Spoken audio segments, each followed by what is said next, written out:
네, 여러분 너무 반갑고 감사합니다. 목사님께서 저를 이렇게 잘 소개해 주셨는데요. 네, 이렇게 잘 소개받은 공부를 잘했던 김혜영 선교사입니다. 다시 한번 인사드립니다. 예, 오늘 잠깐 저의 말씀을 전하기 전에 또 기도로 시작하겠습니다. 하나님 아버지 고맙습니다. 오늘 얼반의 평강교회에서 예배드립니다. 주님, 또 말씀을 전하고 있습니다. 이 말씀 가운데서 함께 해주시고 또 주님께서 저희들 마음에 성령으로 은혜로 임해 주시옵소서. 감사하며 예수님의 이름으로 기도합니다. 네. 네, 여러분, 저는 보시다시피 꽤 있어 보이지 않습니까? 예, 저만한 키를 가지신 분이 보니까 아무도 없어요. 제가 1등이에요. 네. 우리 자매님 계시군요. 네. 어쨌든 지금 제가 신발을 조금 요만큼 높은 거를 신고 있습니다. 이걸 벗으면 정말 볼품 없어요. 네, 그래서 biologically 134cm. 근데 제가 이제 50대 넘었어요. 그렇게 안 보이죠? 네, 네, 점점 줄고 있어요.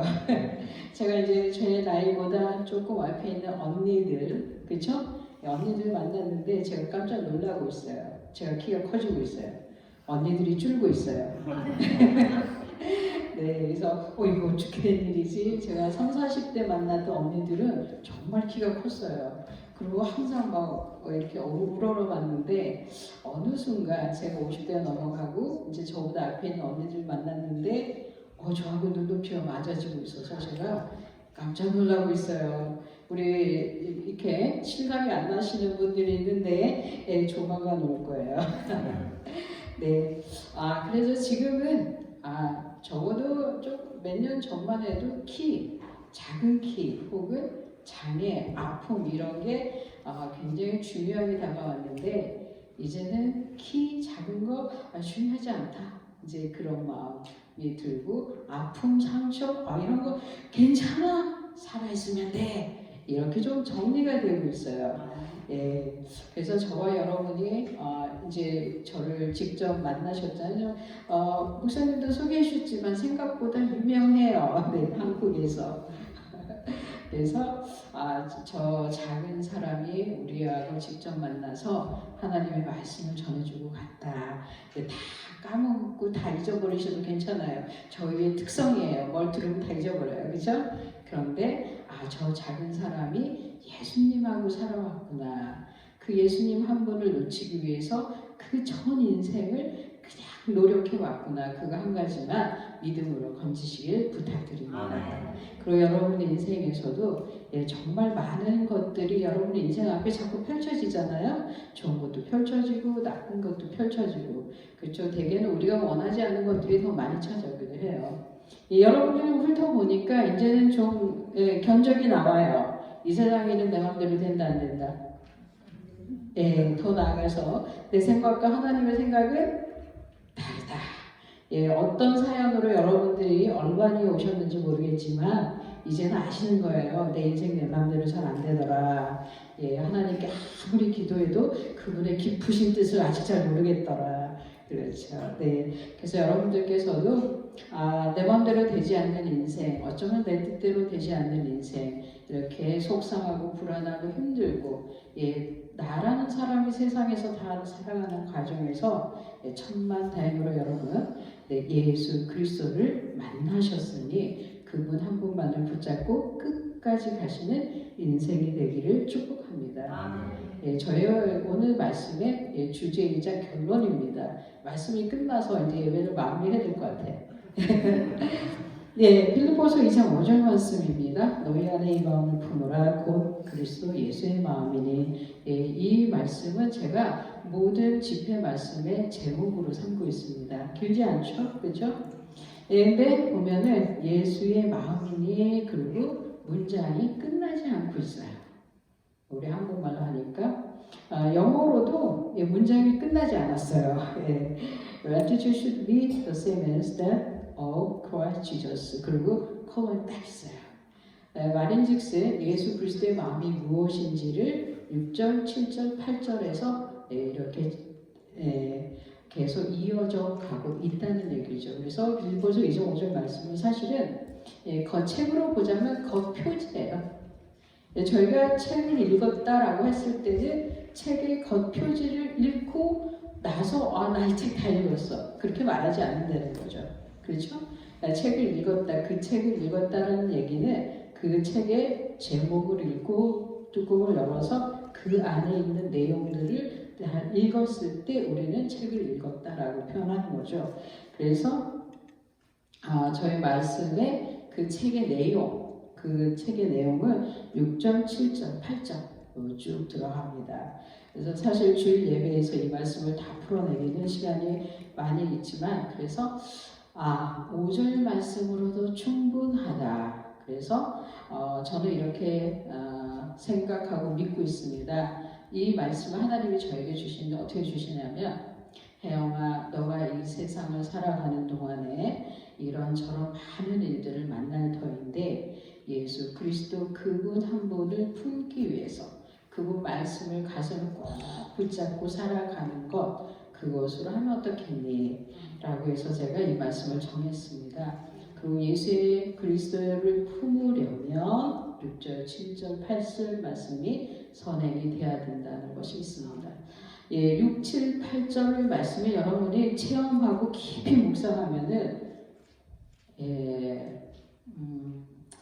여러분 조만간 아프리카로 가셔야 되는 거예요. 선교사로. 그래서 저는 이제 사실은 30년 전에, 그러니까 1990년 2월, 아마 여기 계신 분들이 90년 전후로는 아닐 것 같기도 한데요. 90년 2월에 그때 20대 중반 처음 아프리카로 선교사로 파송되어서 갔습니다. 대충 30년 됐죠, 그죠? 어떤 사람이 한 분야에 30년 일을 했으면 우리는 그 사람을 달인 전문가, 베테랑이라고 표현하거든요. 그래서 아프리카에서 혹은 선교사로 30년을 쭉 살아오면서 보니까 바로 이거였구나. 내가 이거를 하려고, 이 말씀을 전하려고, 이 말씀을 내가 깨우치려고 그 30년을 살았구나 라고 정리가 되었습니다. 그래서 제가 오늘 짧은 시간이지만 여러분이 전해드린 말씀은 빌립보서 2장 5절 한 절로 정리가 되고 그 다음에 여러분 나중에 이제 끝나시고 집에 가셔가지고 이렇게 묵상해 보시기 바랍니다. 6, 7, 8절 6, 7, 8절은 제가 한번 그래도 여러분을 위해서 같이 읽어보도록 하겠습니다. 그는 근본 하나님의 본체이시나 하나님과 동등됨을 취할 것으로 여기지 아니하시고 그는 누구죠? 예수 그리스도이십니다. 예수 그리스도는 하나님과 동등한 자격, 동등한 자리, 본체, 한 몸으로 되어 있으신 분이시나 하나님과 같은 것으로 여기지 아니하고 그 다음에 7절에 오히려 자기를 비워 종의 형체를 가지사 사람들과 같이 되셨고 예수 그리스도께서 창조주 하나님과 동등한 지위와 권력과 권위와 힘을 가지고 있는 위대한 존재임에도 불구하고 피조물인 인간의 모양으로 되어서 이 세상에 오셨다는 것. 8절 사람의 모양으로 나타나사 이렇게 정리되어 있습니다. 우리 사람이 얼마나 영원하지 않는 소멸될 수밖에 없는 이 세상에서 창조된 피조물의 존재, 나고 자라서 소멸해서 없어지는 매우 제한된 존재, 그런 영원한 존재가 이런 제한된 존재의 몸으로 이 세상에 오셨습니다. 그리고 자기를 이 세상 가운데서 위대하게 드러내지 않으시고 오히려 자기를 낮추시고 죽기까지 복종하셨으니 그 십자가에 죽으시니라. 그래서 6절, 7절, 8절 저와 여러분이 사람으로 이 세상에 와서 누릴 수 있는 특권을 내려놓을 때 예수님의 말씀이 예수님이 조금 마음에 품어진다는 것입니다. 더 나아가서 이 세상을 사는 동안은 나만을 위해서 살고 싶은 삶을 사는 것이 아니라 나와 타인을 위해서 그를 위해서 생명을 내어주는 전인적인 신적인 사랑을 실행할 때 비로소 예수님의 마음이 또 조금 품어진다는 것입니다. 특권을 내려놓으시고 대상의 모양이 되어서 죽기까지 복종하는 그 과정을 비로소 통과하고 한 번이 아니라 평생을 통해서 그것을 연습해서 그렇게 연습하다 보니까 어느 날 예수님처럼 비슷한 삶의 사람이 되어 있다는 겁니다. 그래서 저와 여러분이 교회의 부름을 받고 예배를 드리고 하나님의 말씀을 읽고 성경을 읽고 찬양을 드리는 전 과정은 바로 6절, 7절, 8절 말씀을 행하는 과정이다라고 여러분에게 말씀드립니다. 자, 여러분의 말씀을 또 하나님을 따르다 보면 부득불 특권, 내가 하고 싶은 것, 살고 싶은 것 다 내려놓을 수밖에 없다는 거죠. 예. 특권을 내려놓고 내가 누릴 수 있는 그런 복된 안락한 일들을 뒤로 한 채 그렇지 않은 사람들을 향해서 나 자신을 던지는 삶, 예수님이 그러셨던 거죠. 그래서 저는 이제 30년 전에 제가 아프리카로 선교사로 파송을 받았지만 그렇습니다. 그때 제가 이러한 예수 그리스도의 마음을 잘 알고 있었을까요? 잘 몰랐어요. 여러분 이제 제가 설명 이렇게 질문을 들으실 때는 조금만 생각해 보시면 될 거예요. 예수님의 마음이 제 안에 없었어요. 저는 90년 단기 선교사로 파견받아서 아프리카로 가기 전까지 한 10년 정도 교회 생활을 했거든요.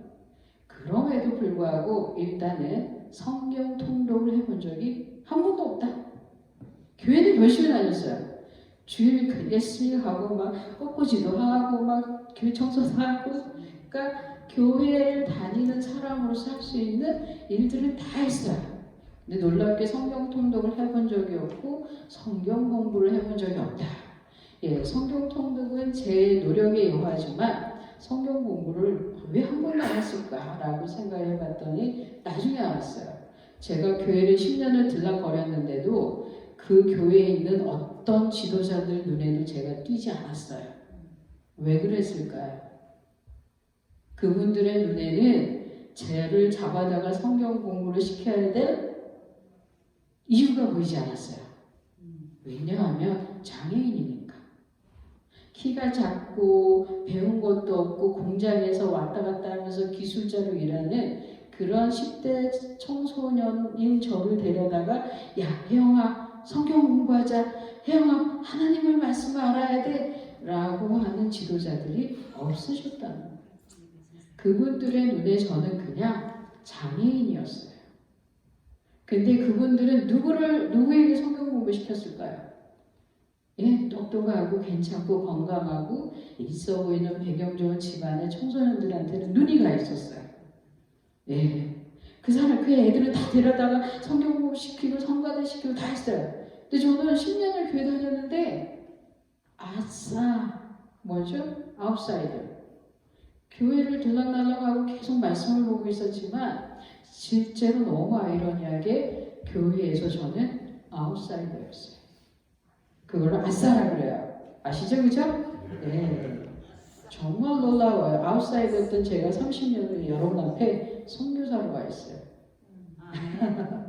그래서 하나님의 말씀이 누구에게 임하는가 깊이 생각하게 됐죠. 어쨌든 그렇게 인사이드 대접을 받지 못하고 들락날락하던 저를 하나님이 붙잡아다가 아프리카로 보내셨다는 거죠.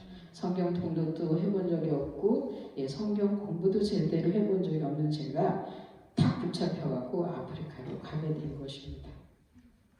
자, 여기에서 확연히 갈라지는 대목이 있어요. 사람들이 이 세상이 저와 여러분을 보는 눈과 하나님이 저와 여러분을 보는 눈이 확연히 다르다. 왜 하나님이 저를 불러다가 아프리카로 데려가셨을까 보니까 제가 15살에 하나님한테 서원한 거 있었어요. 그게 뭐냐면 저는 14살, 15살에 하나님을 처음 만나게 되고 영접하게 되고 교회를 다니기 시작했어요. 그리고 교회를 다니다가 보니까 어느 순간 하나님의 너무 고마운 거예요. 저는 거절되는 것이 익숙한 아이였어요.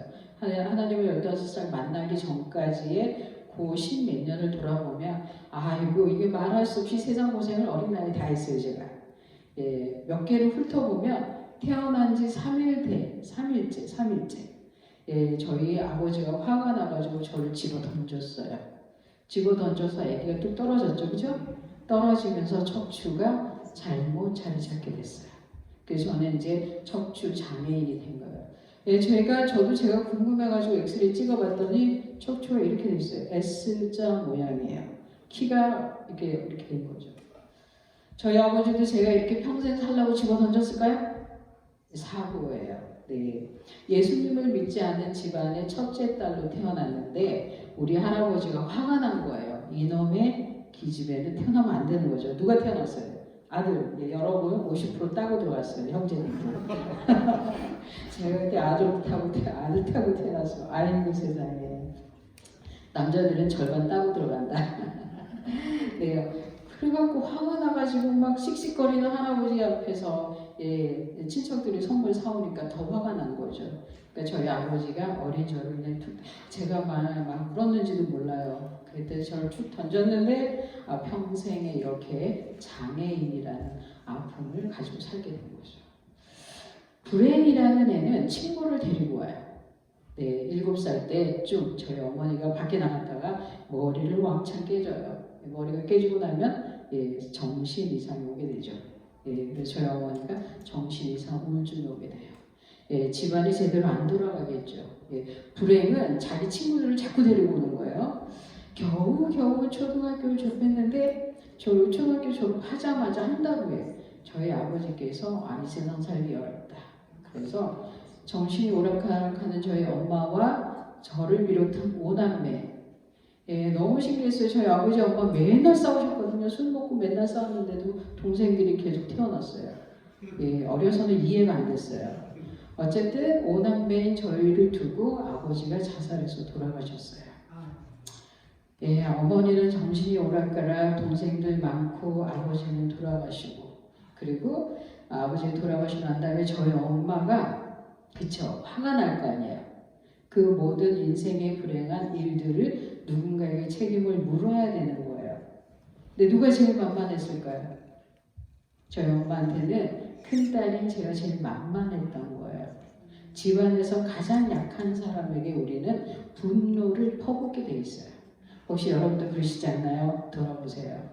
예, 저는 엄마의 분노의 대상이 됐어요. 너 때문이야. 너가 잘못 태어나서 태어나지 말았어야 돼. 나가 죽어버려. 너가 아버지를 죽게 했잖아. 너 때문에 내가 아파.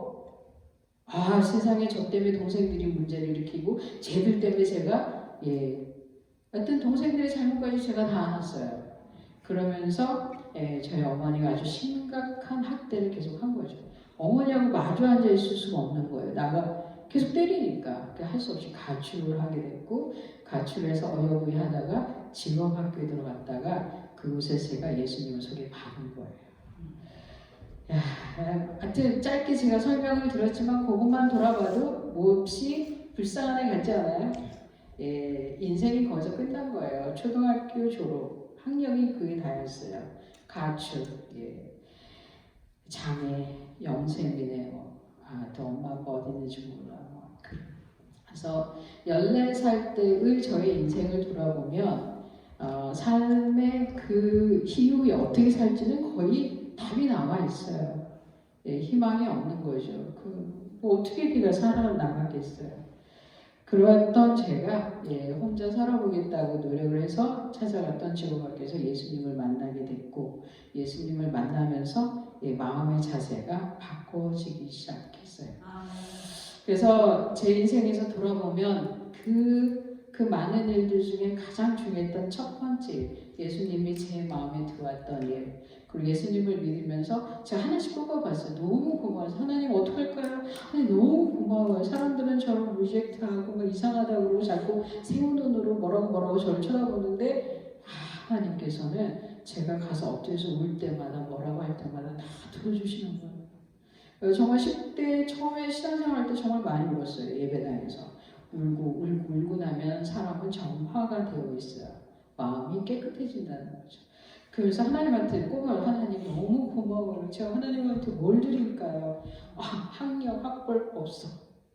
집안 없어. 돈 없어. 아무것도 없어요.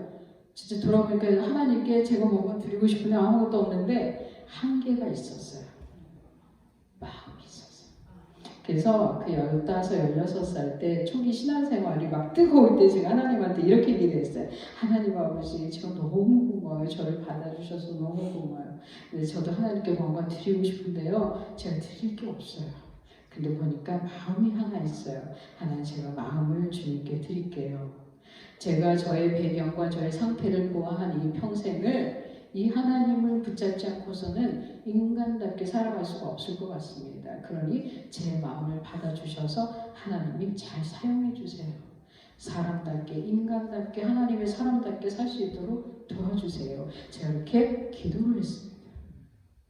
세상에 기도 드린 저는 까먹었는데 받으신 하나님은 절대 잊지 않으신다는 거. 여러분 좀 기도 드리실 때 조심하세요. 마음 같은 거 드리시면 안 돼요.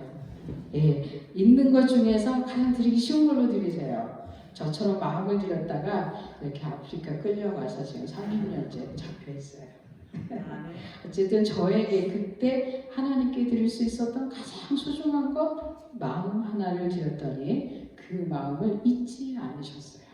세상에 교회에 10년 들락하는 사이에 사람들은 저를 신경 안 썼지만 누가 신경 썼을까요? 하나님이 저를 신경 써주셨어요. 저는 예수님을 믿기 시작하고 교회를 다니면서 마음이 바뀌었어요. 사실은 환경이 바뀐 건 아니에요. 예수님을 믿으면서 제가 막 중학교 가게 되고 막 돌아가신 아버지가 살아나고 막 어머니가 정신이 멀쩡해지고 그러면 얼마나 좋겠어요. 그런 일 절대 일어나지 않았어요. 근데 제 마음이 바뀌었어요. 어떻게 바뀌었냐면 죽고 싶다. 그 어린 저의 마음에 계속 굉장히 심각하게 지배하고 있었던 그 상태가 뭐였겠어요? 빨리 죽고 싶다. 억울하다. 힘들다. 그런데 하나님을 믿게 되면서 그 죽고 싶다는 그 말이 이렇게 바뀌었어요. 죽어도 좋다. 죽으면 어디로 가죠? 천국으로 가요. 더 이상 멸시와 리젝트, 거절과 무시와 왕따가 없는 그 천국에 이르른다는 말이 그 어린 저한테는 그렇게 위로가 됐어요. 그래서 저의 마음이 하나님께로 달려가는 거죠. 그래서 저는 하루에 집중하기 시작했어요. 배웠던 기술이 저는 편물이에요. 아마 우리 언니들은 아실 거예요. 스털실 가지고 기계를 사용해서 니트를 만드는 기술을 정말 열심히 했어요. 왜냐하면 오늘 살고 죽자 라는 태도로 살았거든요. 그래서 기술 배운 지 3년 만에 이제 기능 전국 장애인 기능대회 제가 출전해서 금메달을 따게 되고 장애인이지만 비장애인 대회 갈 수 있어요. 그렇죠? 실력이 좋으니까. 그래서 이제 전국 기능대회에서 금메달을 따게 되고 그 다음에 85년대 국가대표가 돼서 세계 장애인 올림픽 대회 가서 금메달을 따게 돼요. 그래서 10대 기능대회를 모두 7번 치러요. 그 다 입상하고 3번은 금메달. 굉장히 성공했어요. 성공이 굉장히 빨리 왔어요. 그리고 저는 이제 그거 기능 올림픽 막 하는 동안에 저녁에 야간이 있잖아요. 그 야간에 막 그 검정고시 학원에 막 가가지고 공부해가지고 중학교, 고등학교 검정고시를 1년 만에 마치게 돼요. 그러고 나니까 20살이 됐어요. 저희 친구들보다 훨씬 더 뒤에 달리기 시작했는데 세월을 빨리 따라잡았어요. 그리고 막 이제 기술자로 승승장구하는 거죠. 일본도 하고 막 무역회사에서 일을 하고 사람들이 막 다큐멘터리 막 이런 거 찍어주고 여러분 저는 10대 때부터 막 방송에 노출됐었던 사람입니다. 알아주세요. 그리고 이제 정말 성공하고 싶었어요. 그리고 저는 제가 그렇게 대회마다 금메달 따고 일본도 가고 이렇게 사회적으로 성공하고 자리 잡는 전 과정을 하나님이 나를 내가 하나님을 잘 믿고 있구나 그런 증거로 제가 믿기 시작했어요. 그렇잖아요. 소원하는 것마다 잘 될 때는 뭐죠? 하나님이 나를 도와주시는구나. 하나님이 나와 함께 하시는구나. 우린 그렇게 믿게 되거든요.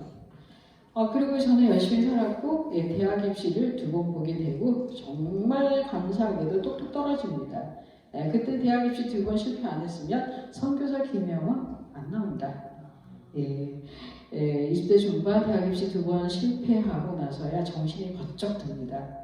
무슨 얘기냐면 10년 동안 교회를 다녔고 세상적으로 계속 성공하고 있었던 것을 신앙이 좋은 걸로 제가 착각했던 걸 깨우치게 됩니다. 사실 청년들이 모두 바라는 게 뭐죠? 세상에서 인정받고 내가 원하는 것이 차곡차곡 되어져 가는 거예요. 하나님의 관점에서 그 죽는 길이에요. 조기사망. 제가 그 작은 키로 기능들에서 막 이겨보려고 애를 썼던 그 과정은 사실은 육체를 혹사하는 과정이었던 거예요. 여러분도 그러고 있지 않나요? 네, 저는 이제 14살에 사회생활을 시작해서 10년을 딱 해보니까 답이 나왔어요. 경쟁하는 사회에서 이기려고 해봤자 결국 조기 사망이었어요. 하나님께서 그렇게 정신없이 성공하고자 하는 저를 붙잡아다가 대학 입시라는 실패에서 저를 정신을 번쩍 들게 해주셨어요. 혜영아, 세상 사람들이 가는 그 길을 너까지 갈 거 없다라는 굉장히 분명한 말씀을 주세요. 뭐죠? 세상 사람들이 가는 그 길은 뭐죠? 성공하고 하고 싶은 일을 이루고 인정받고 더 높은 곳에 더 좋은 곳에 세상에서 막 빛나고 박수치고 막 이런 것들 그 길을 왜 그 작은 키로 너까지 그렇게 정신없이 달려가느냐. 그러면서 하나님께서 이렇게 말씀하시는 거죠. 너는 나한테 마음을 주지 않았느냐. 뭐죠? 10년 전에 기도가 훅 떠오르는 거예요. 제가 하나님께 무엇을 드렸죠? 마음을 하나 드릴게요. 이제 하나님이 그 마음을 찾아가시겠다는 거예요. 혜영아, 내가 너를 시키는 일, 너는 이제 내가 시키는 일을 하면 어떻겠니? 저는 그동안 하나님을 믿고 제가 하고 싶은 일을 했던 거예요. 하나님이 하고 싶은 일이라고 착각하면서 이제는 내가 시키는 일. 하나님 그게 뭔데요? 저기 아프리카 보츠와나 그 나라 이름 제가 처음 들어봤어요. 여러분 아마 처음 들어보시겠네요. 남아공화국 위에 있어요. 거기에 선교사님들이 가서 직업학교 세우는데 교사를 모집한다는 거죠. 제가 이제 그걸 딱 깨우친 순간 제가 처음 했던 반응이 뭐였냐면 헐, 하나님 왜 그러세요? 저 이제 살만해요. 그냥 저 대학 가게 하고 싶은 거 해주시고 지금 지난 10년 동안 성공하게 해주셨잖아요. 계속 성공하게 해주세요. 그 아프리카 저기 바깥에 키 크고 잘생기고 대학 나오고 이런 사람들 많잖아요. 그 사람들 데려다 쓰세요. 저는 아니에요. 라고 제가 변명을 했어요. 근데 이제 1990년 2월 하나님께서는 사람이 없으셨던 거예요. 그분이 찾는 사람. 그렇죠? 귀엽고 이 작은 저를 데려다 쓰시겠다. 그래서 1월 15일 날 제가 성교부를 찾아가게 되고 그 다음날 서류 갖다 주고 2월 16일 날 비행기를 타서 아프리카로 가게 됩니다. 한 달 만에 다 정리를 하고 갔습니다. 아프리카로 갈 때 심정이 가서 3일 만에 일주일 만에 죽어도 할 수 없다.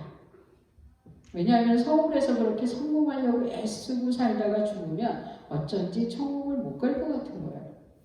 그런데 왜냐하면 결국 내 욕심을 차리다가 쓰러지는 삶이거든요. 내가 하고 싶은 거를 막 하다가 이게 마음대로 안 된 삶이거든요. 그런데 아프리카를 가서 한 3일 후에 일주일에 먹을 게 없고 동물 전가 이런 것 때문에 딱 죽으면 어쩐지 하나님이 봐주실 것 같은 거예요. 그래, 너 내 말을 들었잖아. 제가 하나님 앞에 가서 그럴 수 있을 것 같아요. 하나님, 어쨌든 제가 순종을 했잖아요. 그 말을 제가 할 수 있을 것 같더라고요. 어쩐지 천국을 갈 수 있을 것 같더라고요. 아프리카 가서 죽으면. 그래서 갔어요. 죽지 않았어요. 지금까지 건강해요. 그렇게 저는 이제 하나님이 저를 90년도에 아프리카로 데려가실 때가 빌보서 2장 6절 말씀의 단계라고 보고 있어요. 특권을 내려놓고 제가 한국에서 20몇 년간 경험했던 좋은 일들, 나쁜 일들 모두 다를 내려놓는 과정이 필요하더라고요. 그걸 내려놓지 않는다면 하나님의 삶, 하나님의 나라, 하나님의 일에 우리가 투입되지 못한다는 것이에요. 만약에 제가 그때 아유 하나님 아니에요. 저 금메달 3개 주렁주렁 달고 열심히 기술자로 살 거예요. 하고 싶은 일 할 거예요. 그러면서 그 특권을 내려놓지 않고 아둥바둥했다면 그대로 살게 내버려 두셨겠죠. 그런데 선교사 김혜영은 나오지 않는다는 거죠. 그래서 여러분들께서 만약에 이 2장, 5절, 6절 말씀을 우리 삶에 적용한다면 여러분 하나님의 말씀 예수 그리스도가 우리 마음에 품어지려는 그 가장 첫 번째 단계 내가 누릴 수 있는 특권을 예수 그리스도의 이름으로 내려놓는다는 거죠. 그것이 선제된다는 것을 아프리카로 가서 알게 됩니다.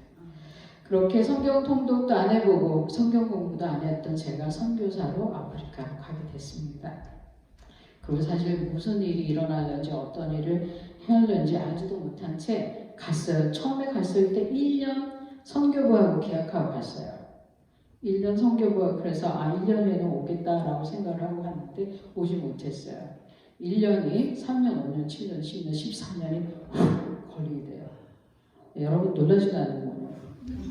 그 어리버리한 청년이 아프리카로 갔다가 14년을 살았어요. 여러분 안 겪어봐서 모르시는데 그 세월이 뭔지 저도 사실 잘 몰랐어요. 근데 얼마 전에 가장 적절한 표현을 제가 하나 찾았어요. 형제님들 대개는 이제 군대 아시죠? 군대를 들어갔어요. 입대 날짜는 나왔어요. 세상에 제대 날짜를 안 가르쳐 주는 거예요. 어떻겠어요, 심정이? 제대 날짜가 없는 군대 생활. 제가 그랬어요. 아주 적절해요. 일단은 아프리카를 가긴 갔는데 언제까지 그 삶을 살아야 되는지 제가 모르겠는 거예요. 그리고 그 세월을 14년을 제가 견디게 돼요. 제가 지금 견딘다는 말을 썼어요. 산다 이런 거 아니야. 지금 한숨이 다 나오네요. 그렇게 어리버리했던 제가 14년을 그 남부 아프리카 칼라리 사막이 있는 오지에서 살게 됩니다. 칼라리 사막이 나왔어요. 어떤 사람이 사막에 가서 14년 동안 죽지 않고 살아났다. 여러분 바로 알아차리셔야 돼요. 저 사람 돈 닦고 나왔구나. 돈 닦았어요. 그리고 비로소 마침내 그 종교적으로 제 인생에 이렇게 느껴졌던 알았던 그 하나님 그 성경 말씀이 진실로 이제 신앙의 단계로 바뀌게 돼요. 빌립보서 2장 7절 말씀이 그 14년 동안 쭉 진행이 되게 돼요.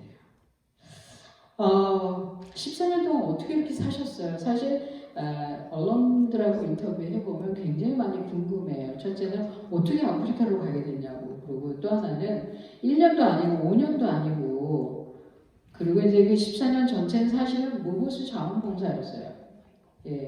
어떤 미래도 보장되지 않고 월급도 없고 어떻게 그 세월 살았냐고 이렇게 묻더라고요. 그래서 3가지의 말씀을 들었습니다. 라고 제가 답을 합니다. 첫째는 학생들이 저한테 해준 말이에요. 한국에서는 들어본 적이 없는 말이에요. 막 그 금메달도 따고 저는 동생 4명들 한 6년 동안 부양을 했거든요. 소녀가정으로 막 월급 타면 다 막 학비 주고 이러면서 그렇게 열심히 살았는데도 불구하고 한 번도 들어본 적이 없는 말을 우리 청소년들, 제가 아프리카에서 기술을 가르쳐주면서 만난 학생들이 저한테 해줬던 말들이에요. 뭐냐면 이제 아침에 교실에 가서 공부하러 가면 애들이 와가지고 만져봐요. 막 쓰다듬고 난리 아닌 거죠. 파릇한 눈으로 It's so beautiful. 여기 아메리칸들 영어 그쵸? It's so beautiful. 당신 너무 이뻐요. It's so cute. 동의가 전혀 안 되시는데 30년 전 동의가 동의 좀 해주세요 여러분. 30년 전 그 아이들 눈에 평생 무중고 외국인을 본 적이 없는 오지에 살고 있었던 이 아프리카 청소년들 눈에는 제가 거의 천사급이었을 거예요. 하얀 피부 그리고 막 생머리. 예. 더군다나 나중에 봤더니 아이들이 저한테 You're so beautiful이라고 했던 그 말 깊은 뜻이 뭐냐면 I know you였어요. 다른 선생님들한테 그 얘기를 해줬을까요? 안 했어요. 유독 저한테. 그게 뭐냐면 우리 학생들이 건강한 선생님한테 가서 아 선생님 멋있어요, 이뻐요. 그건 되게 웃긴 말이에요. 그리고 왠지 주눅이 드는 거거든요. 나보다 괜찮고 건강하고 있어 보이는 사람 앞에 서면 주눅이 들어가지고 가가지고 막 당신 멋있어 이런 말 못 나와요. 우리 우리 형제님이 장봉호씨 앞에서 주눅 들게 돼 있는 거죠. 아니에요? 예. 그래요? 그런데 그들보다 키가 조금 작고 이렇게 절면서 다니면 이 작은 제가 그 사람들에게는 마음을 오픈시키게 하는 힘이 있었어요. 우리는 나보다 약한 사람 앞에 마음을 열게 돼 있어요. 나보다 힘있고 괜찮아 보이고 뭔가 something 있는 사람 앞에서 마음을 열진 않아요. 무장하지 않는다는 거죠.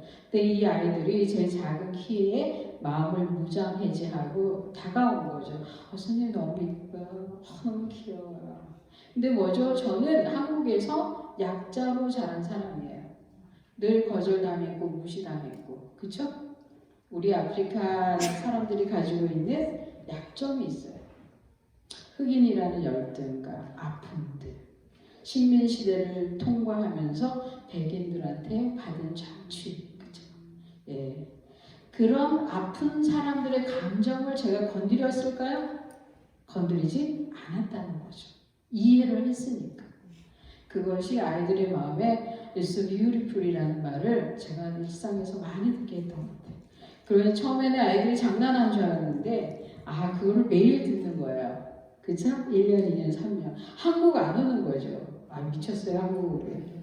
예, 거의 정말 아이들이 좋아지고 그리고 정말 한국에 오고 싶긴 했어요. 못 왔어요. 4년 됐을 때 학교가 문을 닫았어요. 뱅커. 예, 사람들이 다 떠났어요. 한 20명 있던 사람들이 다 떠나고 저만 덜렁 남았어요. 이럴 때 우리 한국에서 이런 표현을 해요. 헐. 예, 여러분이 그 인생을 걸고 지금 아프리카 갔는데 4년 차인데 먼저 갔던 사람들이 학교 다 지어놓고 갑자기 같이 막 일하다가 다 떠나고 자원봉사에서 혼자 탁 남은 거예요. 어떻게 하시겠어요? 보따리 싸가지고 와야 되는 거죠. 예. 저도 기도해서 하나님 저 한국 가게 해주세요. 한국 가서 하다만 성공 계속하게 해주세요. 그런데 막 질질 짜는데 드라마 저희 잘 보죠. 이제 그 순간에 하나님 티켓을 딱 주시면 얼마나 좋겠어요. 돌아올 돈이 없는 거예요. 그렇게 기도하고 있는 중에 어느 날 여학생들 돌려보낸 학생들 중에 여학생 5명이 들어와요. 예, 기억이 나요. 오후 4, 5시에 저기 대문 땅이 되게 크니까 누군가 막 오면 지금 2달째 사람이 안 왔는데 혼자 있었는데 막 가까이서 가서 보니까 이제 학생이에요. 와가지고 그러는 거예요. 위스키 너 남아있다는 소리 들었어. 그래서 우리한테 기술 좀 가르쳐줘. 그리고 제가 아니야 여기 아무것도 없어. 먹을 것도 없어. 나도 한국 가야 돼. 그랬더니 이 학생들이 괜찮아. 우리가 먹을 거 다 사왔어. 우리가 알아서 끓여서 먹을 테니까 너는 기술만 가르쳐줘. 그리고 우리 너만 했으면 돼. 여러분 그 먼 땅에서 혼자 남아서 지금 2, 3개월 있는데 누군가가 찾아서 이렇게 말하는 거죠. 너만 있으면 돼. 여러분 올 수 있어요? 사랑이 뭔지 아는 사람, 내 존재의 큰 힘을 아는 사람은 이 말이 뭔지를 아실 거예요. 위스키 고마워. 너만 있으면 돼. 그래서 그 전날까지 막 하나님 한국 가게 해주세요. 비행기 티켓 주세요. 저 한국 가야 돼요. 그때 28살이었어요. 그걸 눈물 질질 짰는데 아이들이 와서 기숙사에 딱 있는 거죠. 그러고 나서 그 밤에 제 기도가 바뀌었어요. 하나님 아버지 애들이 와 있어요. 저만 있으면 된다고 하는데 제가 이 자리를 떠날 수가 없게 됐어요. 하나님 어떡할까요? 이제 한국 간다는 소리를 못하게 된 거죠. 하나님 어떻게 할까요? 기도가 바뀌었어요. 하나님께서 하영아 나와 같이 살자 또 이렇게 청하시는 거예요. 여기에 사람들 있고 많은 일들을 하고 교회 뭐 학교 그런 워킹이죠. 워크 그런 많은 일들이 진행된다 할지라도 나와 동행하는 그것이 없으면 나와 무슨 상관이 있겠느냐라고 음성을 들려주세요. 그래서 여러분 혼자 계실 때 어려운 중에 모든 사람이 떠났을 때는 하나님의 세미한 음성이 들리는 시대, 그 순간이라는 거죠. 근데 그 먼 땅에 혼자 남아있는 저한테 하나님 오셔가지고 나와 같이 살자라는 그 세 번째 음성을 들려주세요. 그래서 보츠와나 초기 어리버리했던 제가 가서 14년을 살면서 들었던 말씀 3개였어요. 그 현지인들이 전해줬던 그 So beautiful이라는 그 아름다운 말. 사실 이제 그 말씀은 저 자신을 굉장히 이렇게 자존감이나 아픔으로부터 굉장히 치유하게 하는 큰 힘이 됐어요. 이제 하도 세월이 많이 지나고 나니까 지금은 저라는 사람에 대한 자존감이 어느 정도로 이렇게 세워졌냐 하면 장동건 씨가 있지만 김태희 씨 앞에서도 꿀리지 않는다. 뭐 그녀를 만날 일이 있겠습니까만은 그래서 하나님이 저 한 사람을 이 세상에서 만들어서 키우시고 사용하시고 인도하시는 힘.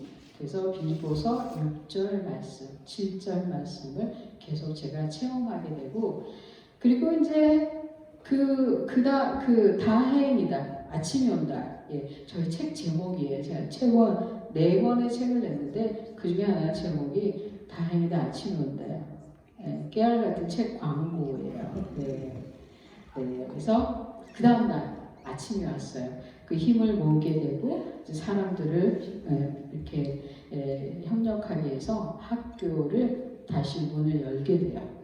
그리고 한국 사람이 저밖에 없으니까 교장 일을 맡게 돼요.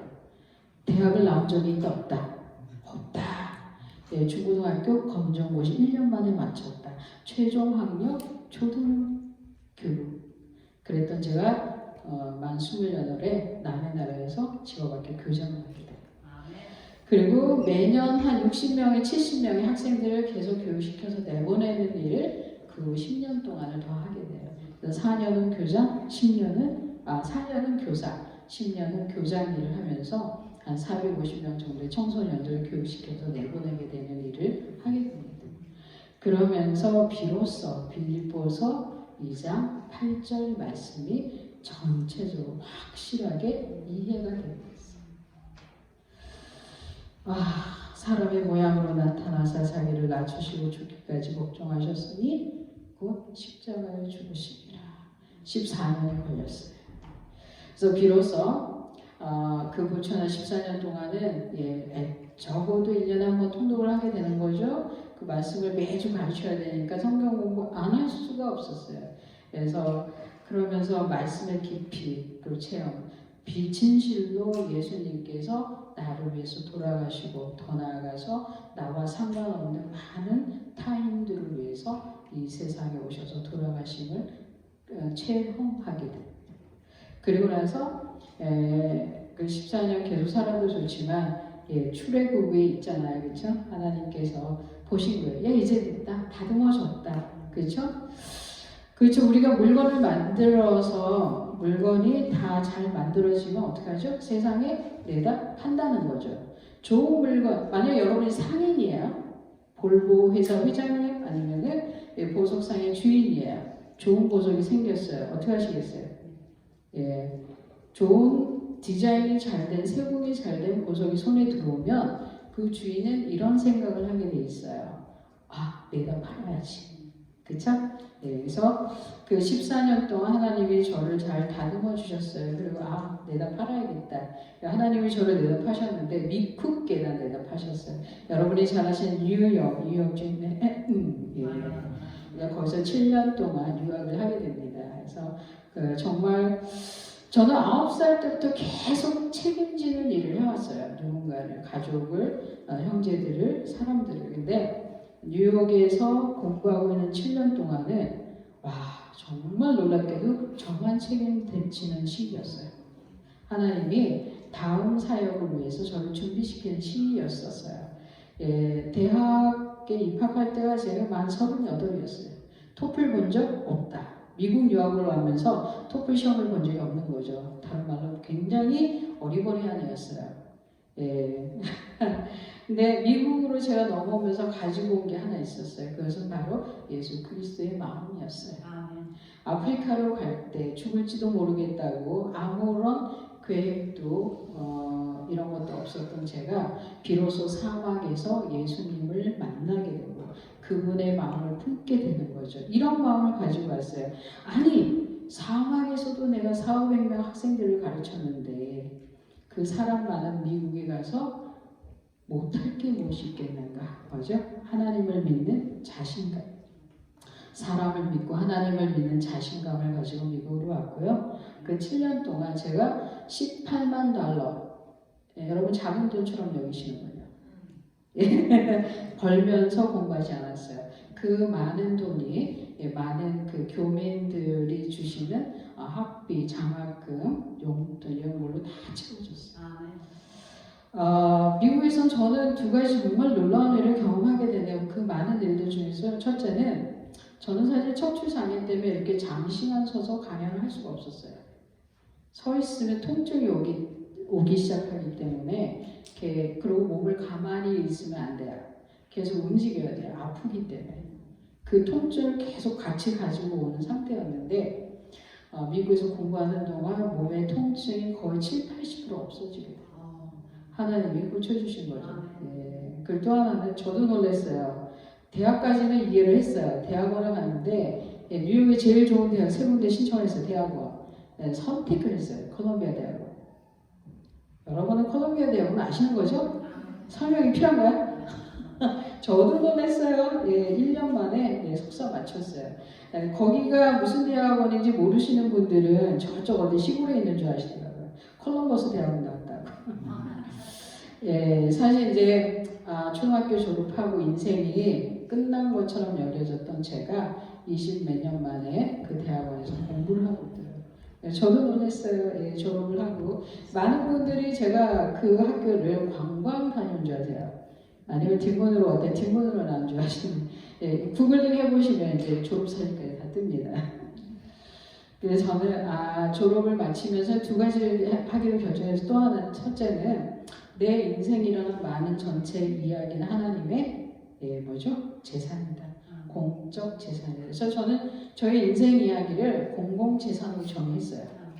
그래서 이렇게 장애 아동, 또 다른 김혜영이잖아요. 그렇죠? 14살 가출하는 혜영이 또 다른 김혜영이에요. 24살 대학 입시 실패해서 아프리카로 도망가는 청년 김혜영. 여전히 있다는 거죠. 그리고 아프리카 선교사로 살면서 홀로 남겨지는 또 다른 김혜영. 그래서 저는 저희 인생 이야기가 그 많은 사람들에게 전해지길 바라고 있어요. 그래서 저는 저희 인생 이야기를 하나님의 메시지로 사용을 하고 있고, 그러다 보니까 공공재산이다. 하나님이 만드신 인생이다. 사실은 제 인생의 이야기를 드라마로서도 이렇게 각도가 안 나오는 이야기예요. 왜냐하면 초졸 장애 여자아이가 아프리카까지 간 건 이해를 하겠어요. 금메달 딴 것까지는 이해를 하겠어요. 근데 갑자기 왜 또 미국은 가고 왜 또 콜롬비아는 나오냐 이거죠. 예. 그래서 이거는 내가 노력을 해서 내가 소원을 해서 이루어진 것이 아니라 하나님께서 만드신 인생이다. 이렇게 정의가 됐습니다. 그래서 저는 저희의 이야기를 이제 그 후에는 이제 많은 강연과 방송을 통해서 저희 이야기가 다양하게 나가고 있는데요. 핵심은 하나님이 김혜영이라는 사람의 인생을 만들고 계시다입니다. 어떻게 사람이 내 욕심을 가지고 이렇게 했을 때는 이러한 드라마가 만들어지지 않는다라는 것을 알게 되었습니다. 예, 여러분들께서도 하나님 그분 예수 그리스도를 어떻게 마음에 품어 가시려고 어떻게 살고 계시는지 잘 모르겠습니다. 근데 분명한 거 하나는 그 커다란 표지판 있잖아요. 저는 사실 이제 계속 외국에서 살다가 재작년에 이제 대학원 공부를 해서 한국에 들어갔어요. 그리고 조그만 차를 하나 샀어요. 그리고 당연히 이제 GPS가 있겠죠? 네. GPS 용어를 제가 잘 못 알아듣겠더라고요. 그래서 초기 한 두세 달은 계속 이렇게 시내만 가면서 제가 빙빙 도는 거예요. 길을 계속 놓치는 거예요. 얘가 무슨 말 하는지 모르겠더라고요. 한 2, 3개월 지나서야 겨우 그녀가 하는 말이 뭔지 알아들었어요. 예. 그래서 그리고 그 도를 가다 보면 정말 많은 사인보드들이 나오잖아요. 네, 저 같은 경우는 그 인생길의 무수한 사인보드에서 표지판만 하나 딱딱 골라내는 거예요. 내 마음에 예수 그리스도 그분을 품어라. 저한테는 이제 사실 2010년 후에 콜롬비아 대학원을 졸업한 이후에 제 앞에 온 것은 어마어마한 것들이에요. 다시 말하면 여러분이 갖고 싶은 게 다 왔어요. 아프리카 번역 본부장이 왔어요. 그거 굉장한 거야. 아프리카를 내 맘대로 돌아다닐 수 있는 파워가 있었어요. 그리고 저는 한국에서 갑자기 유명해지기 시작했어요. 막 청와대도 가고 막 방송도 보고 난리가 아니었어요. 알아주세요, 여러분. 제가 원치 않는 그 많은 유명세도 막 오기 시작했어요. 그런데 어렸을 때부터 10대, 20대, 30대, 40대를 관통하면서 제가 계속 한결같이 받은 그 사인보드는 뭐였겠어요? 예수 그리스도를 그분을 품기 위한 것이었어요. 그래서 예수 그리스도를 품어지지 않은 그 어떤 것들을 그냥 버리면 되는 거야. 그렇죠? 예, 그분을 품기 위해서는 그냥 툭 잘라버려요. 그분이 품어지지 않는 일이면 그냥 버리면 되고 모른 척하고 지나가면 돼요. 예, 2012년 저는 케냐로 갔습니다. 네, 그때 제가 케냐로 간 건 넌크리스찬이랑 크리스찬이 갔을 때도 제가 미친 짓 한 거예요. 한참 주가가 올라가는데 막 대기업에서 계속 불러주고 막 청와대에서 오라고 그러는데 왜 아프리카에 가냐고요. 네, 근데 저는 그때 알았어요. 지금 그때 이 세상이 나를 막 인정해주는 그때 발을 빼야겠다. 그래야지 비로소 예수님 그분이 내 마음에 오시는 시기다. 그때 만약에 제가 아프리카 케냐로 다시 안 가고 한국에서 우물쭈물 했으면 오늘 이 자리에 못 왔어요. 그 세상이 주는 그 온갖 것에 정신이 팔려가지고 세상은 무서운 곳이에요. 그래서 아프리카 케냐로 돌아갔어요. 케냐 간지 한 1년 지나서 정말 놀라웠어요. 저는 한 20, 30% 정도의 몸의 통증이 계속 남아있었거든요. 그게 이제 꽤 성가신 일이에요. 하여튼 근데 케냐 가가지고 케냐인 치료사를 우연히 만나요. 이분이 너 왜 이제 왔어? 내가 너를 조금만 치료해주면 너 정말 건강해질 거야. 그래 그럼 해봐. 제 몸을 맡겼어요. 카이로프랙티스예요. 그래갖고 막 저를 쭈물쭈물 했어요. 척추가 정말 편안하게 자리를 잡게 되면서 통증이 싹 없었어요. 그래서 하나님께서 제가 한국에서의 그 막 잘 나가고 막 유명하고 막 이런 것들을 특권을 내려놓고 제가 다시 케냐로 갔을 때 하나님이 저한테 주신 축복이라고 저는 묻게 됐어요. 그래서 지금 제가 이렇게 여러분 앞에서 강연을 하지만 큰 통증 없이 이렇게 일정하게 진행하고 있어요. 그래서 하나님 그분 예수님이 내 마음에 품어지려면 부득불 내가 누리는 특권을 내려놓고 그분의 사람들을 섬기는 것, 내 이익이 아니라 다른 사람의 이익을 위해서 섬기는 것, 더 나아가서 내 목숨을 예수 그리스도 이름으로 던지는 것, 그것이 이루어졌을 때 비로소 내 마음에 예수 그리스도의 그분이 품어진다는 것을 이제는 잘 알게 되었습니다. 빌보서 2장 10절, 11절, 12절이 있어요. 예수 그리스도의 마음을 품고 계속 슬프게 막 희생하고 봉사하고 헌신하고 살면은 정말 우리가 얼마나 힘들겠어요. 하나님 아버지께서는 아시는 거죠. 예수 그리스도 그분의 인생은 10절, 11절, 12절에 하늘에 있는 자들과 땅에 있는 자들과 땅 아래에 있는 자들 모든 무릎을 예수의 이름에 꿇게 하시고 여러분들께서 이 세상에서 진정으로 성공하고 싶다. 그럼 6절, 7절, 8절 말씀을 먼저 프랙티스 하는 거예요. 예수의 마음이 비로소 품어진 그 사람은 어디 가든 그 사람의 이름이 사람들은 무릎 꿇을 수밖에 없다는 거죠. 저는 지금 어떠냐면 제가 누군지 모르는 사람이 저를 만나면 저는 unseen person이에요. 저게 있는지 사람들이 노티스 안 해요. 그냥 무시하고 쓱 지나가요. 근데 제가 누군지 알고 만나는 분들은 거의 막 선생님 난리가 아닌 거예요. 그러지 않았으면 좋겠는데. 그렇죠? 모든 입으로 예수 그리스도를 주로 하시나요? 하나님 아버지께 영광을 돌리게 하셨는지. 보라, 저 사람 정말 하나님의 사람이에요. 저 사람 정말 하나님의 메신저예요. 이거 얼마나 멋있는 말이에요. 이런 말을 듣기 전에 6절, 7절, 8절 말씀이 선행이 되어야 된다는 거예요. 특권도 다 누리고 내가 하고 싶은 대로 다 하고 내가 가고 싶은 대로 다 하고 타인을 위해서는 다른 사람을 위해서 요거만큼도 희생하지 않는데 어찌 11, 12, 13절 말씀이 이루어지겠다는 거죠. 13절 너희 안에 행하시는 12절 나의 사랑하는 자들아 11절이군요. 모든 입으로 예수 그리스도를 주로 하시는 하나님 아버지께 영광을 돌리게 하였느니라. 우리는 이렇게 기도하잖아요. 하나님 저의 인생을 하나님 영광스럽게 하나님을 영광되게 살게 해주세요. 그래서 예수 그리스도 그분을 마음에 품으시는 인생, 삶이 되시길 진실로 축복합니다. 저희 메시지입니다. 저도 앞으로 이제 인생 겨우 절반 산 것 같아요. 한 100년 살았는데, 그죠? 그래서 나머지 인생도 예수 그리스도 그분을 품기 위한 모든 나머지 것들은 다 잘라내는 거예요.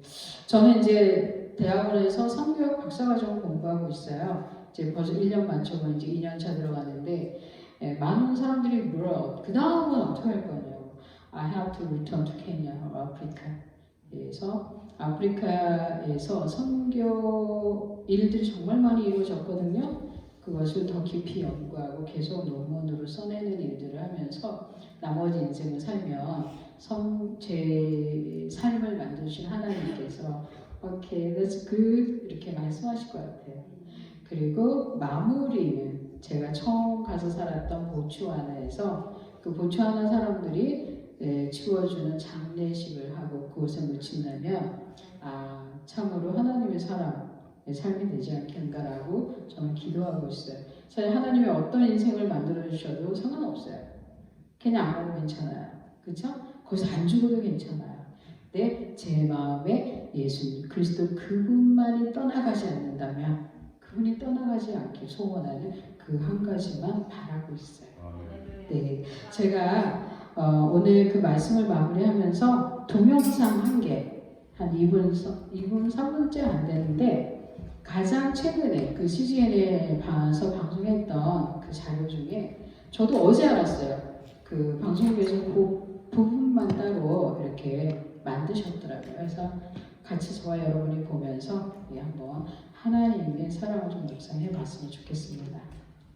태어난 지 며칠 만에 아들이 아닌 딸로 태어났다고 저희 할아버지가 화를 내니까 옆에 계셨던 저희 젊은 아버지가 또 화가 나가지고 어린 저를 집어 던지면서 신체 장애가 생기게 됐습니다. 또 초등학교 졸업하면서 아버지께서 자살을 하시게 돼요. 그러니까 이제 저희 어머니가 이 모든 집안의 불행은 너 때문에 일어난 거야. 그 말들이 이제 어린 저한테 이제 굉장히 큰 두려움으로 상처로 들어오게 되는 거죠. 어머니하고 화해하는 것은 시간이 많이 걸렸어요. 2012년에 케냐 가기 직전에 제가 제 인생에서 2번째 훈장을 받게 돼요. 청와대에 가는데 저희 어머니 같이 모시고 가요. 청와대에서 밥 먹고 막 하잖아요. 당신 몫으로 음식이 자꾸 나오는지 자꾸 저한테 주는 거예요. 그래서 엄마 왜 이렇게 조금 주냐고. 그래서 아니야 엄마 계속 나올 건 많이 나와야 돼. 이렇게 이제 엄마하고 신랑하는 그 순간이었어요. 그 순간에 초등학교 5학년 혜영이가 저한테 이렇게 확 왔다가 가요. 혜영아 이제 됐지 나 갈게 빠빠 이러고 찰나로 지나가는데 그러고 나서 엄마를 딱 봤는데 엄마 나를 낳아줘서 고마워.